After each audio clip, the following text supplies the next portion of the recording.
ரொம்ப sincere love வந்து சரத்குமார் ஹீரா. சரத்குமார் வந்து இல்லை அதாவது அஜித் வந்து ஹீராவும் லவ் பண்ணுறாங்க, இது ஒரு ட்ராக் போயிட்டு இருக்கு. ஆனால் அந்த ஹீராவை சரத்குமார் ரொம்ப சின்சியராக லவ் பண்ணுறாரு. ஹீரா லவ் பண்ணாங்க, லவ் பண்ணல, அஜித் தான் லவ் பண்ணார், லவ் பண்ணாங்க அவங்க. அப்போ என்ன ஆகுதுன்னா இவங்க வந்து நான் இவருக்கு கூட தான் லவ் பண்ணுறேன் அப்படின்னு ஃபோக்கஸ் பண்ணாமல் அது வந்து கேஷுவலாக விட்டாங்க பாருங்க. அவர் லவ் பண்ணுறாரு அப்படின்னு கேஷுவலாக விட்டாங்க பாருங்க. இதுதான் முரண்பாடு ஆயிடுச்சு. ஆக்சுவலாக வந்து அஜித்தை லவ் பண்ணுறாரு, ஹீராவும் லவ் பண்ணுறாங்க, இது ஒரு ட்ராக் போயிட்டுருக்கு.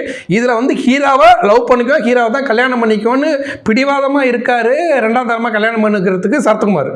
இப்படி ஒரு கான்ட்ராஸ்ட் போகும்போது அவருடைய படங்களில் கமிட் ஆகி இவங்க நடிக்கிறதுக்கு போகிறாங்க. நடிக்கிறதுக்கு போகும்போது பின்னாடியே ஒரு துரத்திட்டு போய் ஏர்போர்ட்டுக்கு போன கதைகள்லாம் உண்டு.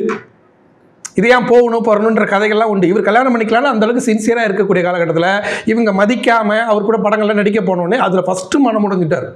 இது எனக்கு அக்யூரேட்டா தெரியும். அஜித் தான் மனம் முடிஞ்சது, மனசு வெறுத்துட்டார்.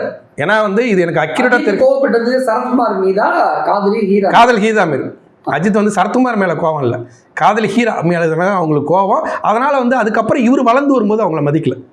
வளர்ந்து வரும்போது அவங்களோட மார்க்கெட் கொஞ்சம் இறங்குச்சு.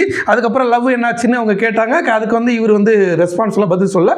அதுக்கப்புறம் தான் இவங்க வந்து அதுக்கப்புறம் ரொம்ப நாள் ரொம்ப டிப்ரெஷனில் இருந்தார். அதுக்கப்புறம் படங்கள்லாம் நிறைய பண்ணார். படங்களும் தோல்வி அடைஞ்சு. ஒரே நேரத்தில் காதலும் அவருக்கு வந்து கை கொடுக்கல, அதேமாதிரி படங்களும் தோல்வி அடைஞ்சது.